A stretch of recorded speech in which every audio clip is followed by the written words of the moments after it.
नमस्कार आपण देखुछंती टेक विज्ञान। आज आम यह वीडियो माध्यम जानिबा वशीकरण प्रयोग विधि।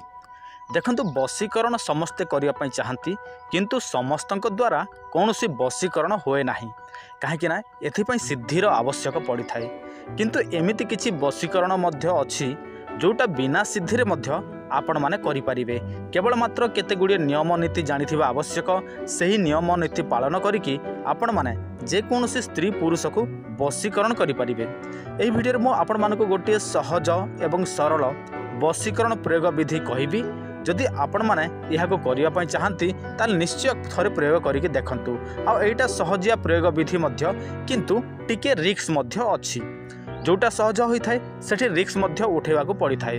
तो चलंतु मो आपण मानको संपूर्ण प्रयोग विधि सहित केमिति काहाको वशीकरण करिवे सब कुछ वीडियो माध्यम रे जणे दउछि। प्रथमे एही वशीकरण निमंते आपण मानको चिता भस्म आवश्यक पड़िबो। केते जण अछंती जो माने बुझी पारु नथिबे चिता भस्म कोन। देखंतु जदि कोनोसी व्यक्ति मरि जानती तांको श्मशान निया जाय, ताकू जाली दिया जाए, काठर जाली दिया जाए। जेते बेले जली पोड़ी के सेटा पाउंस हुए ताहाकू ही चिता भस्म कहा जाए। श्मशान काहाकू कहा जाए जो जगार 1 लाख रु अधिक लोक को जाली की पाउंस कर दिया जाए थाए ताहाकू श्मशान कहा जाए। जदि 1 लाख रु 1 मध्य कम हुए ताहाकू श्मशान कहा जीव नाही। सही जगार कौन से तंत्र मंत्र प्रयोग करा जाए ताहले सेठारे सिद्धि मध्य होए नाही। तो आपण माने कोन करिवे जदि कौनसी नारी विवाहित हुंतु किंबा अविवाहित हुंतु जदि शनिवार किंबा रविवार दिन मृत्युवरण करती तांको तो श्मशान नहीं चली जिवे आउ सेठी जाली की भस्म कर देवे।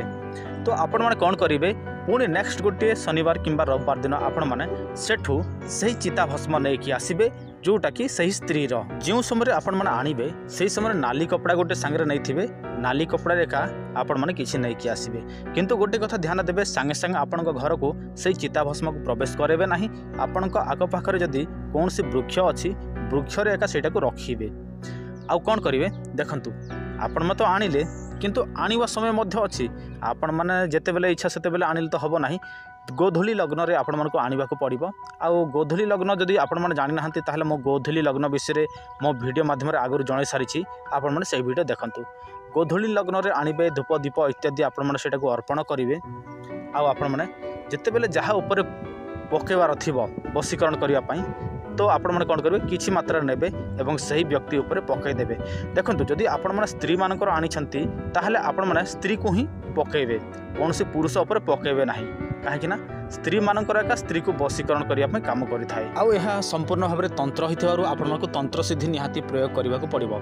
बिना तंत्र सिद्धि रे कौन सी तंत्र कार्य करा जाए ताहले विफल होई थाए। जदि आपण माने अन्य कौन सी वशीकरण प्रयोग करिसंती किंतु आपण मानकर वशीकरण हो नाही, जदि आपण माने काहाकू प्रेम करंती से आपण मानकू प्रेम करे नाही ताहले आपण माने एही वशीकरण ताबिज निश्चय व्यवहार करंतु।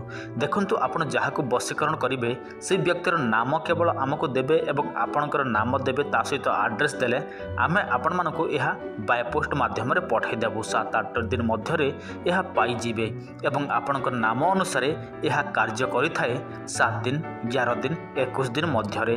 आ एहा आपण मानकू 100% ग्यारंटी माध्यम रे दिया जाय थाए। तेणु चिंता करिवार कोनोसी आवश्यक नाही। यह पूर्व अनेक लोक एही ताबिज नै सारिछंती। जदि आपण मानकू विश्वास लागु नाही आपण माने हमर चैनल देखि नियंतु। सेठी आमे अनेक लोकंकर मेसेज आपण मानकू देखै देइछु जो माने व्यवहार करि सारिछंती।